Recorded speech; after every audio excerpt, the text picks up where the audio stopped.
À 42 ans, Emily Dequesne a appris être atteinte d'un cancer rare.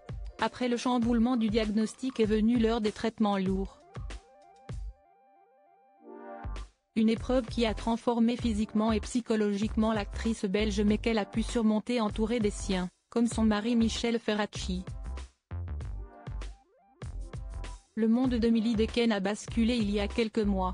En août dernier, elle a dû être opérée d'urgence puis, en octobre, elle a annoncé publiquement être atteinte d'un corticosurrénalome, un cancer très rare situé au niveau du rein. Après la déflagration de l'annonce est venue l'heure du combat.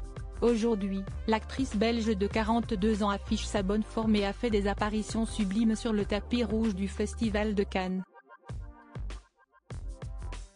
Dans sa bataille contre la maladie, l'héroïne de Rosetta a pu compter sur sa force mais aussi son entourage, même si elle n'a pas caché ses craintes. Elle en parle avec une sincérité émouvante dans Paris Match. Atteinte d'un cancer rare à un stade avancé contre lequel elle a fait des chimiothérapies, Emily Dequesne a vu son corps changer, perdre en mobilité et prendre du poids. Mais elle est toujours très entourée lors de cette épreuve, ses proches lui apportant une force vitale. Je ne sais pas comment font les gens seuls. Je pense que c'est aussi ma chance d'avoir ma famille, mon mari. Au début, je redoutais de le perdre. Et je lui demandais tout le temps, tu es sûre, ça va? Tu m'aimes toujours? Il me répondait, mais tu es folle, tu es belle. Je n'ai jamais entendu cela que quand j'étais malade, confie-t-elle dans Paris Match. Son époux est Michel Ferracci, un acteur qui est à ses côtés depuis 2008 et qu'elle a épousé en 2014. Outre son mari, Emily Dequesne était choyée par sa fille de bientôt 22 ans, Mila, dont le père est celui qui a été son compagnon de 1999 à 2005, le DJ Alexandre Savard. Ma fille a dû renoncer à une année d'université. Elle a loupé la rentrée parce qu'elle était à Bruxelles à mes côtés quand j'étais hospitalisée là-bas.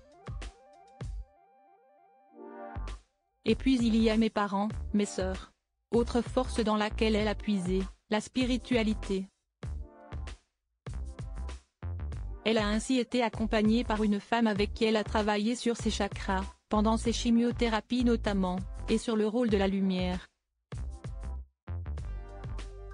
Elle reconnaît l'aspect un peu fou de cette méthode mais qu'importe, cela l'apaise et l'aide.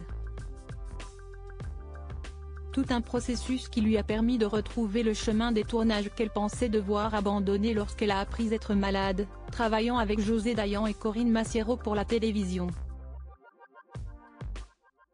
Par ailleurs, elle est à l'affiche du film Catastrophe Survivre de Frédéric Jardin. Un film d'action et de science-fiction tourné avant sa maladie et dans lequel elle se veut plus combative que jamais. Un rôle de composition qu'elle s'est montrée capable d'incarner à la perfection dans la vraie vie. Retrouvez l'intégralité de l'interview dans le magazine Paris Match du 6 juin 2025.